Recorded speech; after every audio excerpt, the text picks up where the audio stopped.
What's up, ladies and gentlemen? Arm Training 101, the 2 greatest tips to build your arms.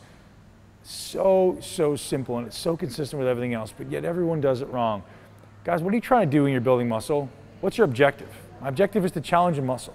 My objective is literally to internally create tension in the muscle. Without tension, growth doesn't happen. So how do I create the greatest amount of tension? Most people go, I need more weight. Yes, but before that even matters, the thing you gotta do is you gotta create a stable environment for that muscle to contract.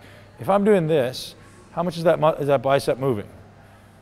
0, but yet it looks like it's moving. What I need to do is I need to make sure this end is anchored in stone. You've heard me say this before. If I have a rope, both ends are moving, nothing happens in that rope. I need one end anchored in stone. So I need to make sure this end is anchored. So this is the biggest mistake everybody's making. If that shoulder is moving in any capacity, even millimeters, you're losing efficiency, you're losing tension. So lock that shoulder in place. And the best opportunity to do that is with your lat. Use that big, strong lat, pull it down, lock it in place, and the motion happens at only the elbow. It can happen a bit of supination, pronation, but literally I'm thinking about that lat even more than I'm thinking about moving that arm, because if that lat moves in a little bit, I'm losing opportunity. So what you may want to think about doing is actually doing some lat activation exercises before you do your arms. Novel concept. Let's train the lat before I train the arms, and I do that a lot with combining back and triceps together because I want to think about that depressive property of the lat, holding my scapula and my humerus absolutely anchored from the top end.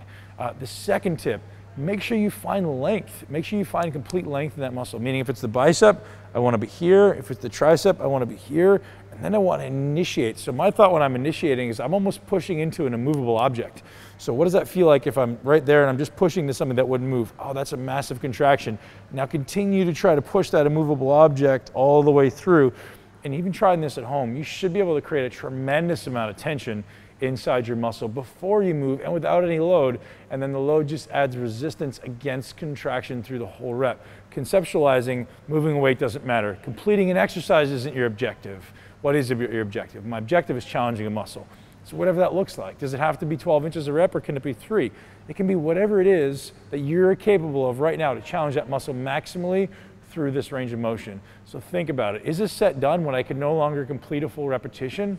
Depends what my goal is. Is my goal to build muscle and challenge a muscle? If my goal is to challenge a muscle, then I want to keep going and keep going and keep going until that muscle literally can't contract anymore. Let's build some big arms, build some big muscles, build the body you love, and live your greatest life.